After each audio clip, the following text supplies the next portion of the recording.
Welcome to the Millennial Mic. I'm Ali. I'm Joe. And this is the Millennial Mic. Content for us, by us.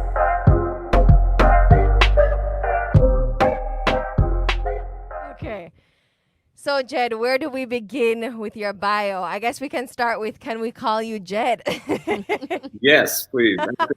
I've been called Jed since I was 17. And Okay. I went to college, and on my door, they had J. Edward Emerson.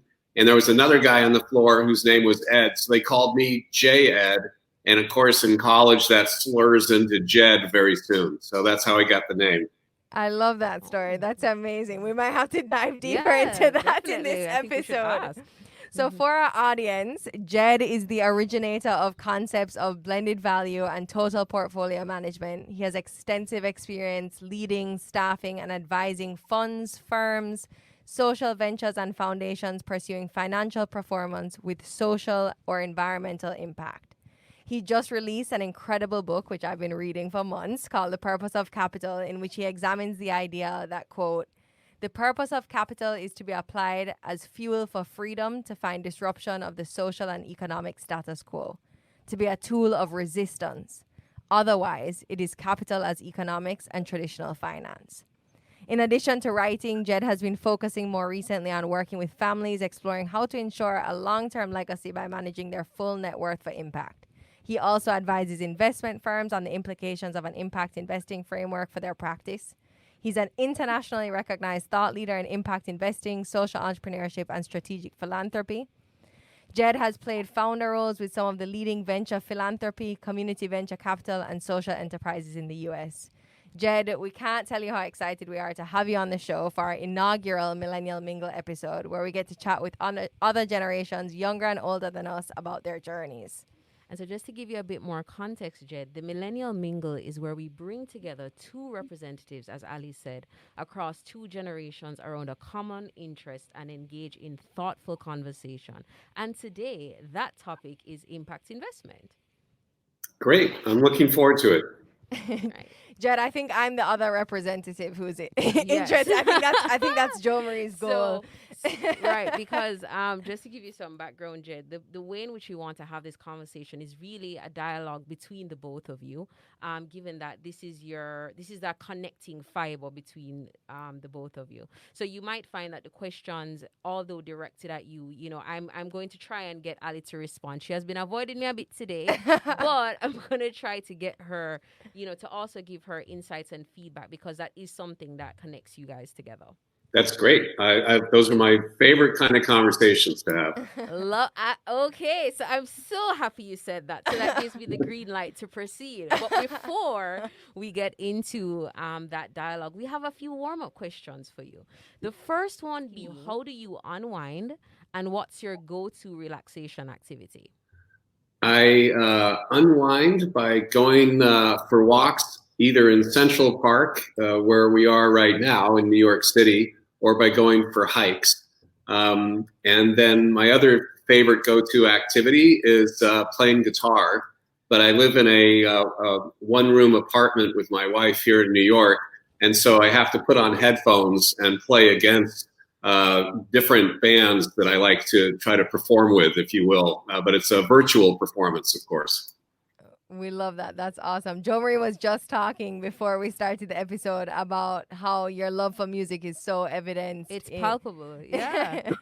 Well, for years, actually, in the 90s, my email was liveforpunk@redf.org, nonprofit. And then I somehow, because I lost that address, I had to go with something a little more traditional. But yeah, for years, I had that embedded in my work as well. We love it. We love it.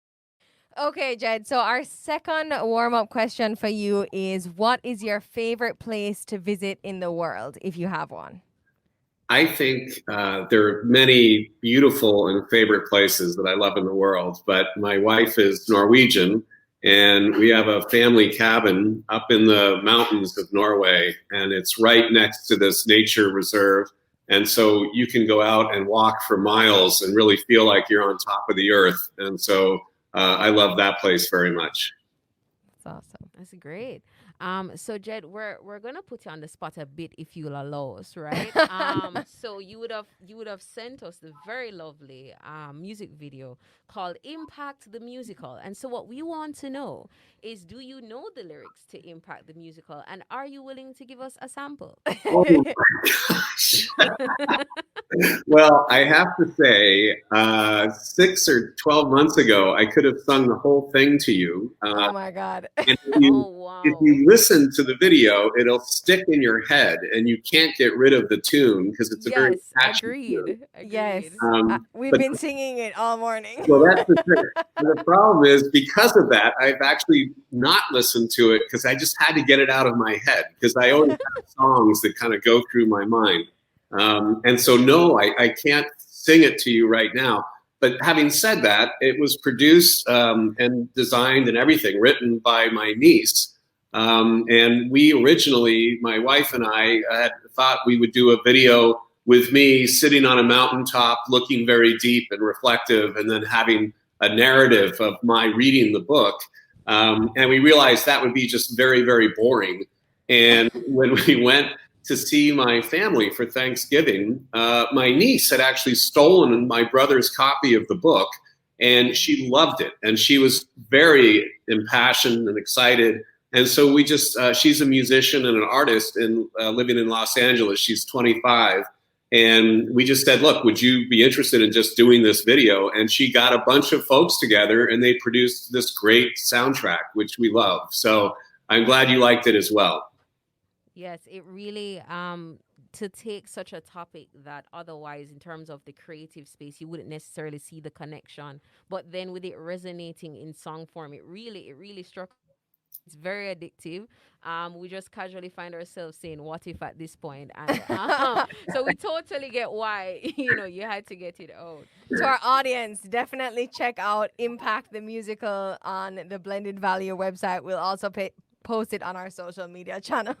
No, I appreciate that. And also, we should make sure people know that the book itself, in the digital version, the ebook version, is free. And you can get that off the website, along with teaching notes and a reader's guide, and, as you say, the video. So there's a lot there that I hope folks will track down at purposeofcapital.org. We'll definitely share those as our manual for this week as well, Jed, for sure. So, Jed, something that, we really want to know a bit more about is, what is a childhood memory? If you could think back to your youth, what is a childhood memory that you would say shaped your pursuit of your current vocation? Well, my father was a minister. My mom was a social worker. And at one point, my dad was running the oldest charitable organization in New York City, the Community Service Society. And I'm not sure how old I would have been. It was probably 10 or maybe 11. And we came into the city every Christmas. We would have Christmas, a Christmas meal with my grandmother, who lived in New York City at the time. And this one time we were going into the city for that dinner, and my dad said, we have to stop off somewhere before we have dinner with your grandmother. And we went to a community program in Spanish Harlem in New York City. And we walked in, and it was really something. It was very special because I didn't know any of these folks. And so I kind of went off, and this is a Christmas party that this community organization was having. So there were all these community residents coming together and celebrating the year and Christmas and everything. And I was just kind of standing off in the corner with my little, glass of juice or whatever it was they were letting me drink. And I still remember this older woman coming up and taking a seat next to me and asking who I was. And I told her who I was. And she smiled and she said, your father is one of the few people who would come to this event for us. And it just shows how much he cares about our community. And that just meant a great deal to me, because I think that we can talk as much as we want about our beliefs and our values, but how we show up in the world really, it says everything about who we are as people. And so that idea, that lesson, that being present You don't even have to say anything. Just being present in life and in the world and reaching out to other people really is where it all kind of begins, I think, when we say we care about justice and connection and relationship with each other. Absolutely. Absolutely. And, it's so obvious that you're driven by purpose in all of the work that you do. Do you think you could explain for our audience, in the easiest way to understand what is impact investing? Impact investing is a process of investing capital in pursuit of different types of financial return, different levels of financial return, together with the generation of measurable social and environmental impact. It's basically the whole practice of trying to do well and do good, as opposed to simply trying to make as much money as you can, however you can, and then giving away some small percentage of it after the fact, in some ways to make up for all the things you did to make that money to begin with. Absolutely. Right. And with that explanation in terms of mentioning doing well and doing good, what would you say, or what is the connection and the underlying principle that impacts blended value as you have framed it? Well, I think that for me, I started my career actually in social work, youth development, community development, and was the founding director of a homeless youth program in San Francisco. And after some number of years, I realized that this idea that the nonprofit sector is good and business is bad is just a very simplistic way to think about it, because nonprofits have economic worth and for-profits can create social and environmental impacts, either positive or negative.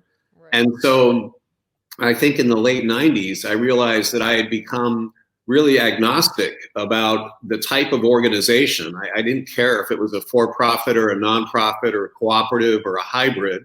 And I had become agnostic in terms of the delivery vehicle. So I didn't care if it was a grant or an investment or debt or a secured loan. I mean, it was really a question of first understanding what's the nature of the value you want to create, and then what are the tools that you can draw upon in order to capture and advance that value. And for me, it was a question of recognizing that value itself is fundamentally whole and non-divisible. Right. It's a function of social, environmental, and economic components. And the world asks you to choose. The world says it's actually bifurcated, it's not blended, and you either have to join a for-profit or a nonprofit, you have to make a grant or an investment. And so the concept of blended value says, wait a minute, how we experience the world, the value we create in the world is really holistic and integrated, as opposed to being a parts. And so we should understand what for each of us is the nature of the value that we want to create in our lives, and what then are the tools that we want to draw upon in order to advance that vision of value. Right. And the interesting thing is that, remember earlier I mentioned the parallel conversation that I'm going to try to sneak into this conversation. I think right here is actually a really good space for that, because when you speak about, the importance of understanding what are the tools and what are the avenues and drivers that you're going to use to propel blended value and to establish what that is, I'd really love to open the floor for Ali to share about Corp Care, which is her vehicle and her driver for social good. So over to you, Ali. Thanks, Joe. And thank you, Jed, for such an amazing explanation of what blended value is. I'm so grateful that we were able to have a conversation around Corp Care, and for you to share so many insights and great advice with me about kind of the direction that you think Corp Care can or should take. So for our audience who may not know, Jo Marie is actually one of the directors of Corp Care, but I started Corp Care in 2019. It's a corporate social responsibility strategy and consulting firm, basically. We really try and get companies to buy into the notion, or we leverage the notion that by doing good, businesses do well, or they even do better. Companies that engage in really strong corporate social responsibility strategies benefit from a wide array of perks or benefits or customer engagement. They get things like increased brand equity, increased positive brand association, things like that, as well as lower turnover rates, increased staff satisfaction, and just creating better environments both for their organization as well as the communities that they exist in and benefit from as business. But I love that Jed talked about, no organization is singular in what it brings to the table, in that you can create capital as well as create social value, and you can create social value as well as generate revenue. Right. And that's really a nascent conversation, I think, here in the Caribbean as well as in Jamaica in particular. We're an incredibly philanthropic society. We're a very civically engaged society. But we're really trying to sensitize the private sector of Jamaica in particular to really robust corporate social responsibility strategies, and the importance of them, as well as concepts like impact investing, social impact bonds, all of those kinds of ideas. Right. So it's as you know, Joe, it's super exciting for me to be able to have this conversation with Jed. And Jed, please feel free to add, critique, subtract. Well, I was going to ask actually, so what you're presenting is a fairly sophisticated understanding of this conversation and then the practices that come out of it. And I'm curious, as you engage the business community there and in the region, are you finding that folks say, well, but of course, because this is how I've always run my business? Or do you find people saying, well, wait a minute, I really just need to focus on making money, and this other stuff is nice to have, but not critical? What's the response that you've had as you've introduced these ideas? Yeah, so I think we typically lean more on the it's nice to have side of things. I think in general, like, most really successful businesses in Jamaica, for example, have like a foundation, or they donate really significantly to a number of causes that, may or may not align with their company mission and vision. And I think the way that I'm trying to frame the corporate social responsibility conversation is around how can we align your giving practices and your doing good practices to most benefit your internal community, which is your staff, and the external community that you exist in, but also, making it really cyclical and, as you said, whole, whereby, if your company is, for example, focused on, let's say, hand sanitizers. Maybe for, during the pandemic, what it is that you do is you ensure that you donate a significant portion of your product to communities that may not otherwise be able to access, hand sanitizers at the price that they're going for in a pandemic. Right. And I'm not talking about just like a buy one, give one model, but really integrating giving and social good into the business model.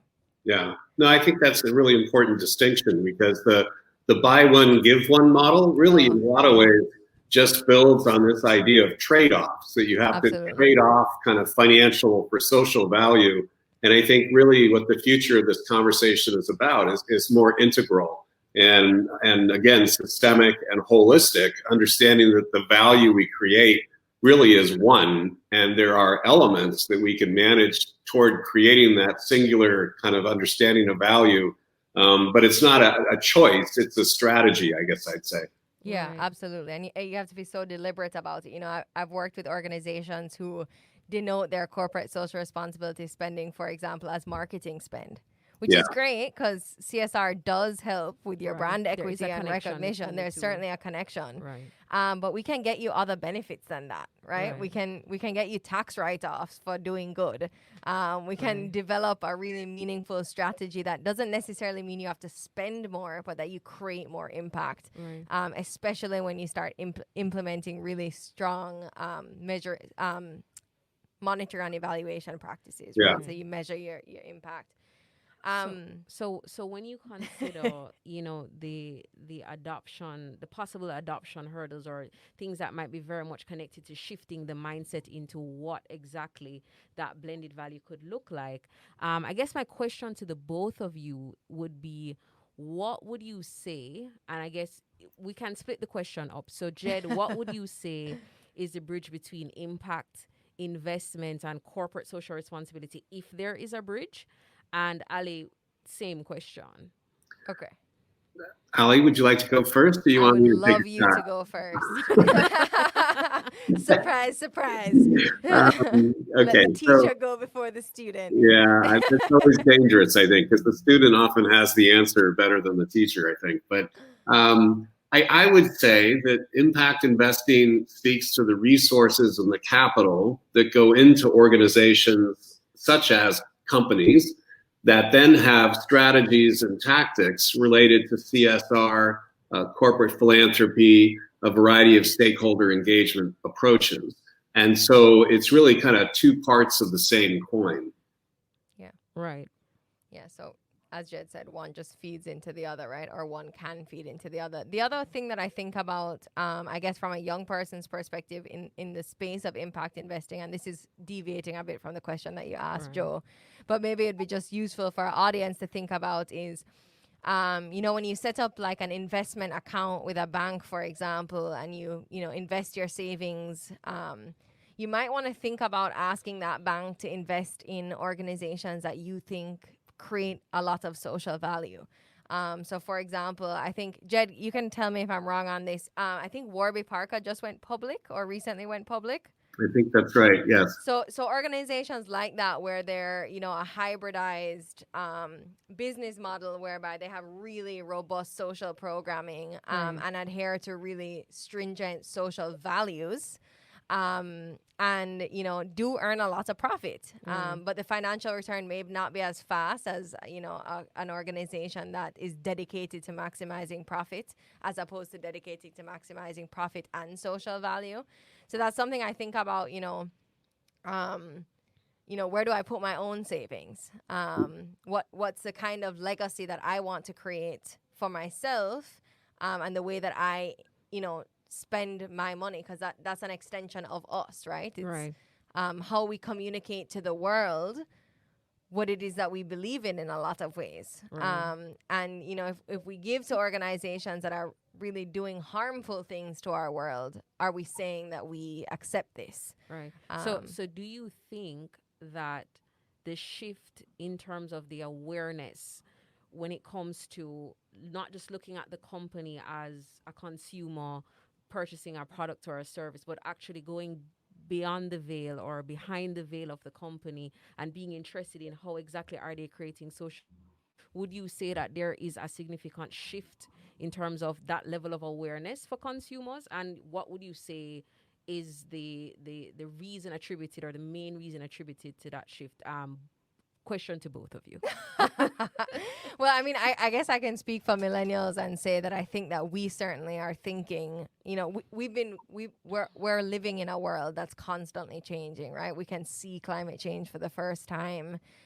We grew up straddling, the pre-rapid technology development era and the rapid technology development era.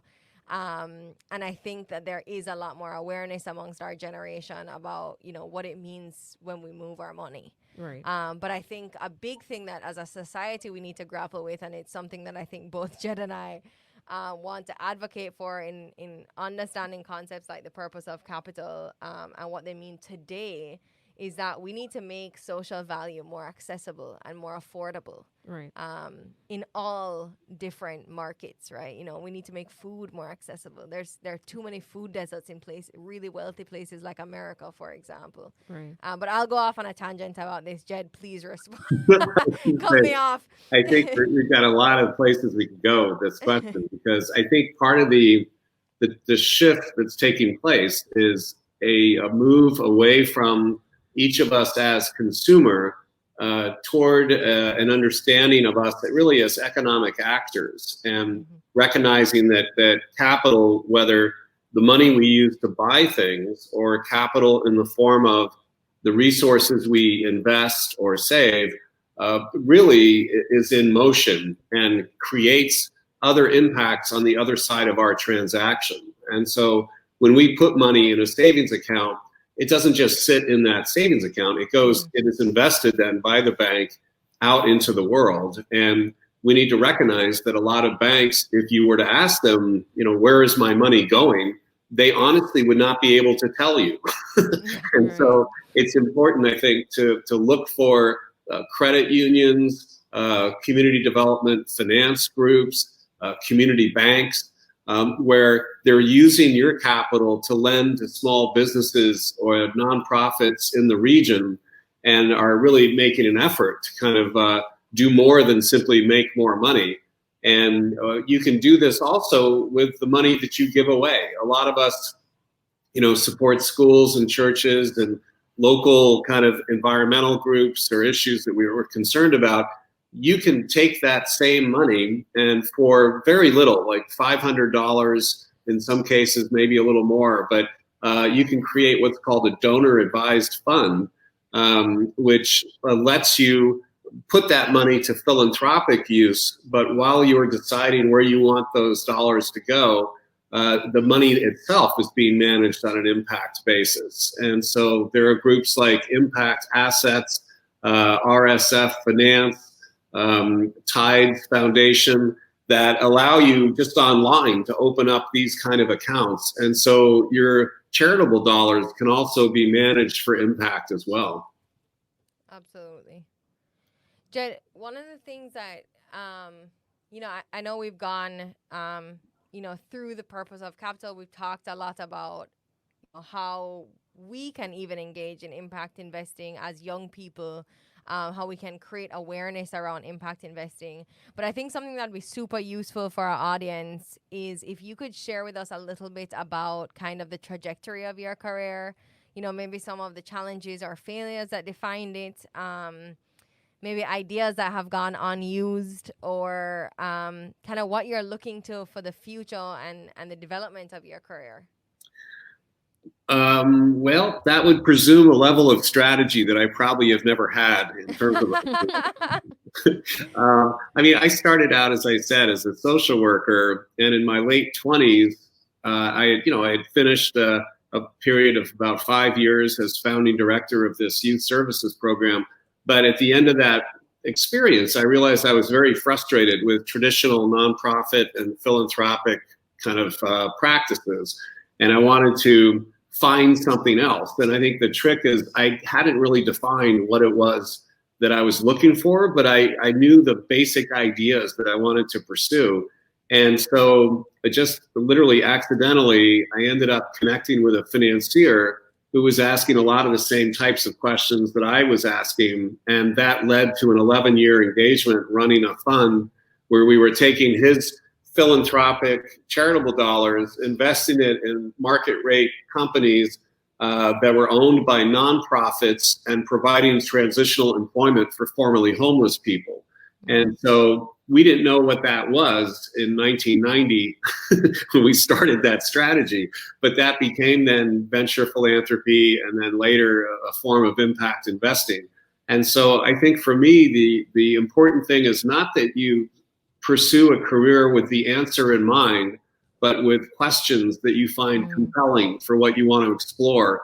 And in the same way that, value evolves and looks differently over time, I think the answers for that exploration can look very differently. And so the kind of jobs, I've had a whole host of different engagements. I've worked with for-profit and nonprofit, but honestly, I haven't had a real job in probably 20 years.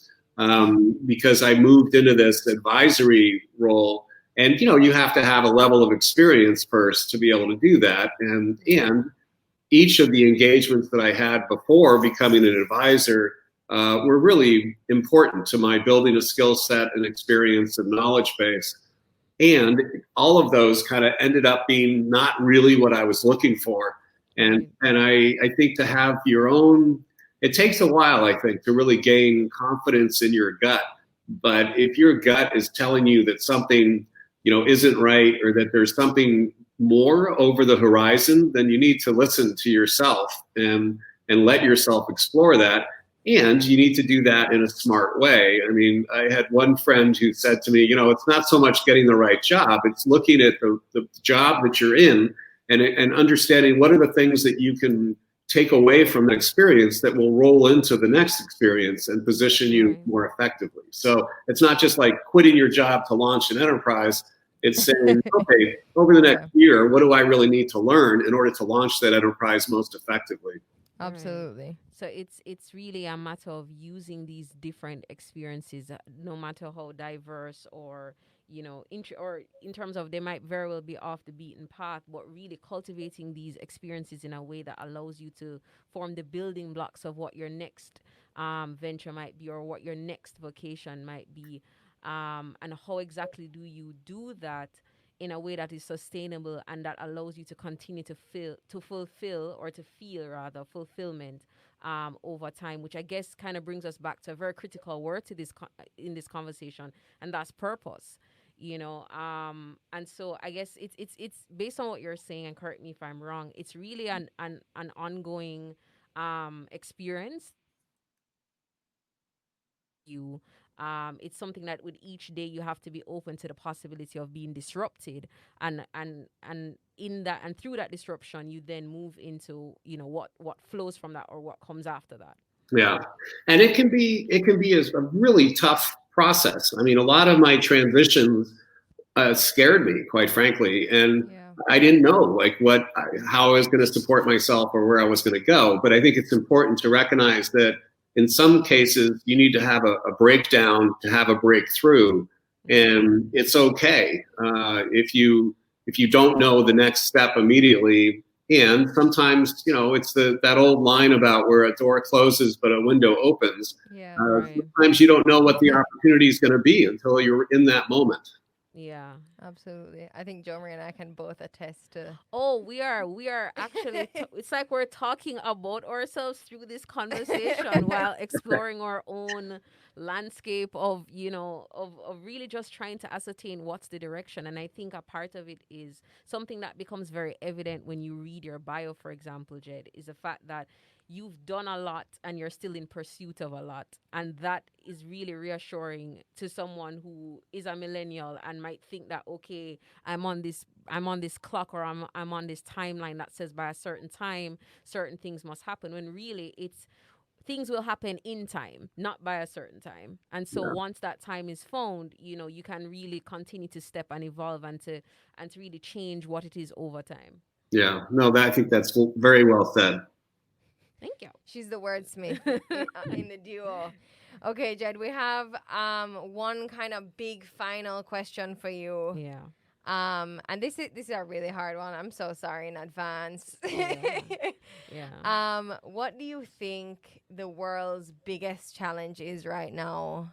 Or some of the biggest challenges that the world faces today? Sure.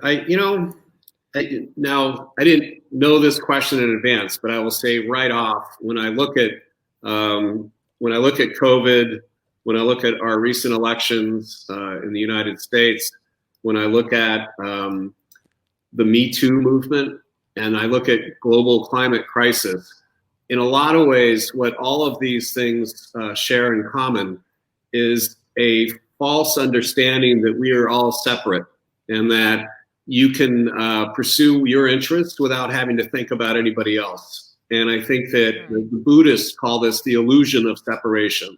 And I think the biggest challenge we have is really recognizing and embracing the reality that we all are all one, and that my profit cannot come at your poverty, because the world is actually a very small place.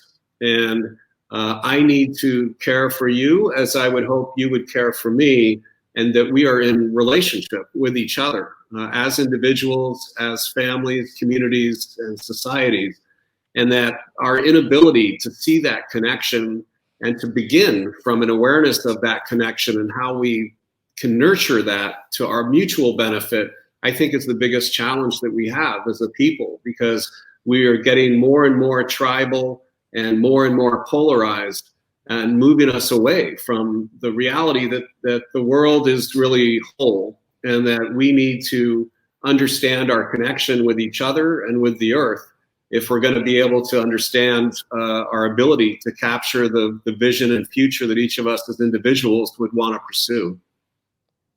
Yeah, and Yes, and like that's like just the we're only response. Yes. and what I think we're a little speechless, but only because the way in which you are able to navigate that very, it's a difficult question, but it's one that when you really tap into the nucleus of it, or what is the specific, what is the issue that is basically overlapping amongst these different aspects, you realize that it really goes back to the value, the respect, and the upholding of Community. people, Yeah. and yeah, and really Connection. just, and really not just only the community, but on an individual level, appreciating that people that self-worth, and really celebrating individual self-worth in a way that allows for us to not just be in this space together in a, as you mentioned, tribal and polarizing way, but for us to do so understanding that we might have differences, but we can live with that. We might very well have the type of differences that will make it very difficult to be around each other, but understanding that just by the vehicle of respect, we can possibly just be able to live together in a more peaceful and more harmonious way. So I think it's a type of worldview that, especially given the context of what you would have mentioned earlier in terms of the times that we're living in now, that it really is something that goes back to that. It goes back to respecting people on an individual level. Yeah. Yeah. Well, and I think the beauty of what you just said is that if you take that mindset, then it opens ourselves up to be in dialogue with each other, Right. and out of respect and connection with each other. And then the answers that we end up evolving and co-creating, it's not me convincing you of the righteousness of my position. It's Right. us together kind of looking forward and saying, what could we create together? And I think Right. that's the real power and real beauty of this conversation and of the process that many of us are really trying to be a part of. Yeah. Yeah. So Jed, actually, the moving into that togetherness and that notion of building each other, Ali has had the privilege of having a mentorship conversation with you, which I can tell you as a friend and based on personal experience, she was very much excited and is still very much excited to be engaging in dialogue with you. And we just want to know, is that something that you do often? Did you benefit from it as a professional? When you mentioned moving from the breakdown to the breakthrough, like, were there active players that helped you through that process? It's interesting. I think in different points in my life, different people have come in to be a part of those transitions. And in some ways, they were active in helping support. In other ways, there's some periods where you do walk alone and where you have to yourself be vulnerable and go into the pain, if you will, of transitioning from who you were to who you want to become. And so in some ways, yes, when I was 16, 17, I worked for a community organization in Denver that was led by a guy named Minoru Yasui, who was a Japanese American who had been incarcerated in the internment camps during World War II as a boy, and went on to become an attorney and was part of the filing of the lawsuits against the U.S. government on behalf of the Japanese American community. And his thinking and just the way he ran that organization was such a powerful kind of model and witness to me. And quite frankly, his kind of reserved support of what he felt I could become gave me a great deal of confidence in the years going forward. And I think in different stages in my career, I've been lucky enough to connect with folks on that basis. And I'll also say there have been different times where I would just have like one conversation with somebody who was removed from my situation and who could give me some perspective that was very powerful. Right. So I think mentoring can take a lot of different forms. And quite frankly, I learned a lot from my parents over the years. And that did not come easily. When I was a teenager, I would have a lot of arguments and fights with my parents because I was much more radical than they were. And over time, as I got older, I came to see who they were as people, and I was able to see them as people as opposed to my parents, which was freeing, I think, for both them and myself. And so I think, the place that my parents ultimately played in my life as mentors for how to show up and do this work together was really a great witness for me as well.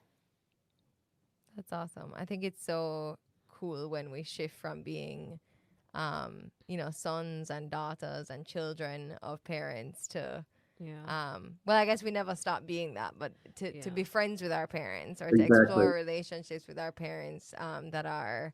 And you actually begin to realize the commonalities between yourself and your parents when you get older. Yeah, I feel like all my mom and my fights were about me just like not like everything that I did that was like her is what I fought with her about. Exactly. You know what I mean? When you really get to grow with your parents, when you realize just how much you mirror them, and they are not prepared for that. Yeah.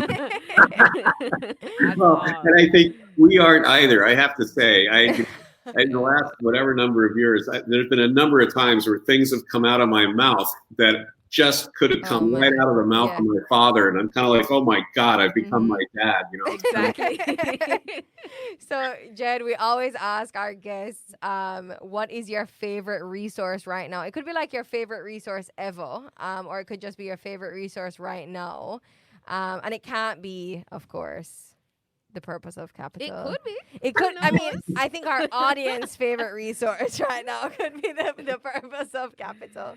Right. I think, let me just think for a second. I would say that it is not a single resource, but I think that I have, over the past whatever few years, really come to understand and appreciate the value of history, because reading history from different periods helps you see that every generation really has thought that they were the pinnacle of development, and they were like the latest and the greatest, if you will. And yet every generation has to confront the shortcomings that it will have over time. And you don't really get that perspective if you're totally centered in your own time and space and your life. But when you read about how different cultures and communities, different societies have grappled with actually what are very many of the same challenges that we deal with today, those challenges might show up differently for us, but in many ways, they're the same fundamental issues. And so I find myself reading, like right now, for example, I'm reading a book on the French Revolution that is really striking in terms of how the people in the street, if you will, took control of the process and created a whole new country and society. I've read books on the political science of the Ottoman Empire and how that affected the evolution of the European community. And there's so much that we have to learn from people who grappled with issues before us. And so I think my greatest resource is, in some ways, the history of humanity, and keeping myself open to reading and reflecting on that history as it shows up for us today. And I think it's very fascinating that, in looking back, you're able to anchor yourself and gain deeper insights into what is happening now. Because as you said, as persons are evolving and as time goes on, that notion of, okay, we were the best becomes, no, we are the best. And that's just like a cycle, or rather very cyclical. So, Jed, the audience and inquiring minds want to know, where can we find you on social media, or where can we find you anywhere in that LinkedIn, website, social media, anything? Where can we find you? Well, a lot of my writings are at blendedvalue.org, and you'll find both some of the original work that I did on the concept of blended value, and then a whole set of blog posts and papers and interviews and things like that explore these in much greater detail. And then, as I said, thepurposeofcapital.org is the site that has the book and the reading guide and the music video, other things. And then lastly, I'd say I am pretty active on Twitter. And so my Twitter handle is at Blended Value. And then on LinkedIn, you can always just reach out to me through that as well. Awesome. Great. Thanks, Jed. Well, thank you both so much. This has been a real pleasure. So I really appreciate your taking the time to be in conversation with me. Oh, no, it was Thank such an you honor for us to have you on the show. We really can't thank you enough for being with us. And we also want to thank our audience, as always, for spending time with the Millennial Mic. And we want to also remind you to follow us on Instagram and Twitter, or email us at bookings@themillennialmic.com for your chance to win a mentorship session with Jed Emerson himself. Like, comment, subscribe, tell us who you want to hear from, what you want to learn about, and whether or not the Millennial Mic content is hitting the mark. So, Jed, we're going to need your help with this last part, if you will oblige us. At the end of the show, we say, I'm Ali. I'm Joe. And I'm Jed. And this has been the Millennial Mic. So we'll say it one more time all together. But that was awesome. You're the first person who's gotten that Just right. like readily got it. That's great. Okay, so I'm Ali. I'm Joe. And I'm Jed. And this has has been the the Millennial Millennial Mic. Thank you so much, Jed, and see you next time, everyone. All right, Thanks you so much take for care. spending It's been time. a pleasure. Thank you for listening to the Millennial Mic. Don't forget to visit our website at www.themillennialmic.com. See you next time.